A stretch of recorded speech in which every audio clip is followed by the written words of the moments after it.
Dakshina Kannada ಜಿಲ್ಲಾಧಿಕಾರಿಯಾಗಿದ್ದ Sindhu B Rupesh ಅವರ ವರ್ಗಾವಣೆ ವಿಚಾರ ಈಗ ರಾಜ್ಯ ಮಟ್ಟದಲ್ಲಿ ಸದ್ದು ಮಾಡ್ತಾ ಇದೆ. ವರ್ಗಾವಣೆ ವಿಚಾರಕ್ಕೆ ಸಂಬಂಧಪಟ್ಟ ಹಾಗೆ ಹಾಲಿ ಮತ್ತು ಮಾಜಿ ಸಚಿವರ ಮಧ್ಯೆ ವಾಕ್ಸಮರ ಏರ್ಪಟ್ಟಿದೆ. ಹಾಗಿದ್ರೆ ಏನಿದು ವಾಕ್ಸಮರ, ಕಾರಣ ಏನು? ಇಲ್ಲಿದೆ ನೋಡಿ ಕಂಪ್ಲೀಟ್ ಡೀಟೇಲ್ಸ್. ರಾಜ್ಯ ಮಟ್ಟದಲ್ಲಿ ಸದ್ದು ಮಾಡಿದ ದಕ್ಷಿಣ ಕನ್ನಡ ಜಿಲ್ಲಾಧಿಕಾರಿ ವರ್ಗಾವಣೆ ವಿಚಾರ. ಕರಾವಳಿಯ ಜನನಾಯಕರಿಂದ ಟ್ವಿಟರ್ನಲ್ಲಿ ಆರೋಪ ಪ್ರತ್ಯಾರೋಪ.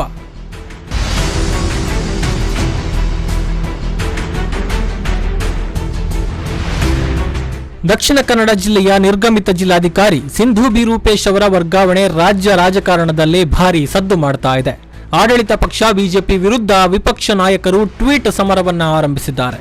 ಇನ್ನು ರಾಜ್ಯ ಸರ್ಕಾರದ ಕ್ರಮಕ್ಕೆ ವಿಪಕ್ಷ ನಾಯಕ ಸಿದ್ದರಾಮಯ್ಯ ಅವರು ಆಕ್ರೋಶವನ್ನು ವ್ಯಕ್ತಪಡಿಸಿದ್ದು, ಕೋಮುವಾದಿ ಪುಂಡರನ್ನ ರಕ್ಷಿಸಲು ದಕ್ಷಿಣ ಕನ್ನಡ ಜಿಲ್ಲಾಧಿಕಾರಿಯನ್ನ ವರ್ಗಾವಣೆ ಮಾಡಲಾಗಿದೆ ಅಂತ ಆರೋಪಿಸಿದ್ದಾರೆ. ಸರಣಿ ಟ್ವೀಟ್ ಮಾಡಿರುವಂತಹ ಸಿದ್ದರಾಮಯ್ಯ ಅವರು ಕೊರೋನಾ ಅಕ್ರಮವನ್ನ ಬಯಲಿಗೆ ಎಳೆದ್ರೆ ಅಧಿಕಾರಿಗಳ ನೈತಿಕ ಸ್ಥೈರ್ಯವೇ ಕುಸಿಯುವಂತೆ ಮಾಡ್ತೀರಿ ಅಂತ ದೂರ್ತೀರಿ. ಮೊದಲು ಭ್ರಷ್ಟರ ರಕ್ಷಣೆಗಾಗಿ ಬಿಬಿಎಂಪಿ ಆಯುಕ್ತರ ವರ್ಗಾವಣೆ ಮಾಡಿದ್ರೆ, ಈಗ ಕೋಮುವಾದಿ ಪುಂಡರನ್ನ ರಕ್ಷಿಸಲು ದಕ್ಷಿಣ ಕನ್ನಡ ಜಿಲ್ಲಾಧಿಕಾರಿಗಳ ವರ್ಗಾವಣೆ ಮಾಡಿದ್ದೀರಿ. ಇದೇನಾ ನಿಮ್ಮ ಕೊರೋನಾ ವಿರುದ್ಧದ ಹೋರಾಟ ಅಂತ ಸಿದ್ದರಾಮಯ್ಯ ಪ್ರಶ್ನಿಸಿದ್ದಾರೆ.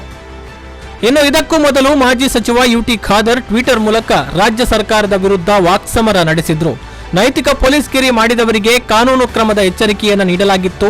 ಆದರೆ ಎಚ್ಚರಿಕೆ ನೀಡಿದ್ದಕ್ಕೆ ಸಿಂಧು ರೂಪೇಶ್ ಅವರಿಗೆ ಕೊಲೆ ಬೆದರಿಕೆ ಒಡ್ಡಲಾಗಿದೆ.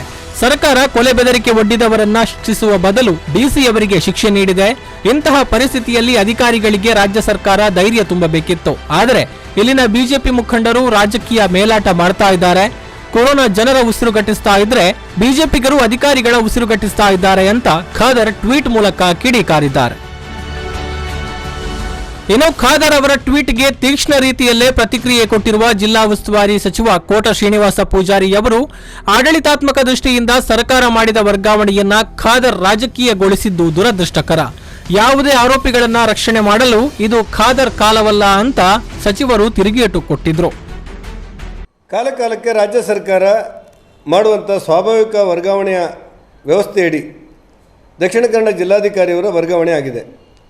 ಅದಕ್ಕೆ ರಾಜಕೀಯ ಲೇಪವನ್ನು ಬಳಸಿ ಯುಟಿ ಖಾದರ್ ಅವರು ಈ ಅಧಿಕಾರಿಯ ವರ್ಗಾವಣೆಯನ್ನು ಮಾಡಿದರೆ ಹಿಂದೆ ರಾಜಕಾರಣ ಇದೆ ಅನ್ನುವಂಥ ಆಪಾದನೆಯನ್ನು ಮಾಡ್ತಾರೆ ಮತ್ತು ಅವರಿಗೆ ಬಂದಿರುವ ಯಾರು ಬೆದರಿಕೆ ಹಾಕಿದ್ದಾರೆ ಅವರ ಮೇಲೆ ಕ್ರಮ ಕೈಗೊಂಡಿಲ್ಲ ಅನ್ನುವಂಥ ಮಾತುಗಳನ್ನು ಹೇಳಿದ್ದಾರೆ.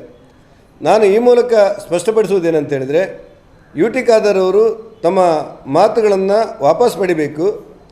ಸ್ವಾಭಾವಿಕವಾಗಿ ರಾಜ್ಯ ಸರ್ಕಾರ ಕಾಲಕಾಲಕ್ಕೆ ಯಾವ ರೀತಿಯ ಆಡಳಿತಾತ್ಮಕವಾದ ವರ್ಗಾವಣೆ ಮಾಡಲಾಗುತ್ತೋ ಅದೇ ರೀತಿಯಲ್ಲಿ ದಕ್ಷಿಣ ಕನ್ನಡ ಜಿಲ್ಲಾಧಿಕಾರಿಯವರ ವರ್ಗಾವಣೆ ಆಗಿದೆ ಮತ್ತು ಅವರಿಗೆ ಯಾರು ಬೆದರಿಕೆ ಹಾಕಿದ್ದಾರೆ ಎನ್ನಲಾಗಿದೆ ಅವರ ಮೇಲೆ ನಮ್ಮ ಗೃಹ ಇಲಾಖೆ ಈಗಾಗಲೇ ಸ್ವಯಂ ಪ್ರೇರಿತವಾಗಿದ್ದಂಥ ಪ್ರಕರಣವನ್ನು ದಾಖಲು ಮಾಡಲಾಗಿದೆ. ದಕ್ಷಿಣ ಕನ್ನಡ ಜಿಲ್ಲೆಯಲ್ಲಿ ಯುಟಿ ಖಾದರ್ ಅವರ ಕಾಲದಲ್ಲಿ ಪೊಲೀಸರಿಗೆ ಬೆದರಿಕೆ ಆಗುವಂಥದ್ದು, ಪೊಲೀಸರ ಮೇಲೆ ಹಲ್ಲೆ ಮಾಡುವಂಥದ್ದು, ಗೂಂಡಾಗಿರಿಗಳು ಯಥೇಷ್ಟವಾಗಿ ನಡೀತಾ ಇತ್ತು. ಇವತ್ತು ಖಾದರ್ ಕಾಲ ಅಲ್ಲ ಅನ್ನೋದನ್ನು ಖಾದರನ್ನು ನೆನಪಿಸಿಕೊಳ್ಬೇಕಾದ ಅಗತ್ಯಗಳಿದೆ. ಇನ್ನು ಸಚಿವ ಕೋಟ ಶ್ರೀನಿವಾಸ ಪೂಜಾರಿ ಅವರ ಟ್ವೀಟ್ಗೆ ಖಾದರ್ ಮತ್ತೆ ಟ್ವೀಟ್ ಮಾಡಿ ಟಾಂಗ್ ಕೊಟ್ಟಿದ್ದಾರೆ.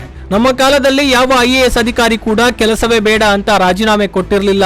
ನಮ್ಮ ಕಾಲದಲ್ಲಿ ಡಿಸಿಗೆ ಧಮಕಿ ಹಾಕುವ ಧೈರ್ಯ ಯಾವ ದುಷ್ಕರ್ಮಿಯೂ ತೋರಿಲ್ಲ. ಯಾವೊಬ್ಬ ಅಧಿಕಾರಿಯನ್ನು ರಾತ್ರೋರಾತ್ರಿ ಎತ್ತಂಗಡಿ ಮಾಡಿಲ್ಲ. ನಿಮ್ಮ ಕಾಲಗುಣ ಬಂದ ಒಂದೇ ವರ್ಷದಲ್ಲಿ 2 ಡಿಸಿಗಳು ಅಪಮಾನದಿಂದ ಹೋಗಿದ್ದಾರೆ. ನಮ್ಮ ಕಾಲದಲ್ಲಿ ನಾನೇ ಅಧಿಕಾರ ಚಲಾಯಿಸಿದ್ದೆ. ಈಗ ಕಾಲ ನಿಮ್ಮದಿದ್ದರೂ ಅಧಿಕಾರ ಮಾತ್ರ ಬೇರೆಯವರ ಕೈಯಲ್ಲಿದೆಯಲ್ವಾ ಅಂತ ಉಸ್ತುವಾರಿ ಸಚಿವರಿಗೆ ಖಾದರ್ ಟಾಂಗ್ ಕೊಟ್ಟಿದ್ದಾರೆ. ಒಟ್ಟಿನಲ್ಲಿ ದಕ್ಷಿಣ ಕನ್ನಡ ಜಿಲ್ಲಾಧಿಕಾರಿಗಳ ವರ್ಗಾವಣೆ ವಿಚಾರ ರಾಜ್ಯ ರಾಜಕಾರಣದಲ್ಲಿ ಸದ್ದು ಮಾಡ್ತಾ ಇದೆ. ಮುಂದೇನಾಗುತ್ತೆ ಅನ್ನೋದನ್ನ ಕಾದು ನೋಡಬೇಕಾಗಿದೆ. Bureau report, V4 News 24/7 Mangaluru.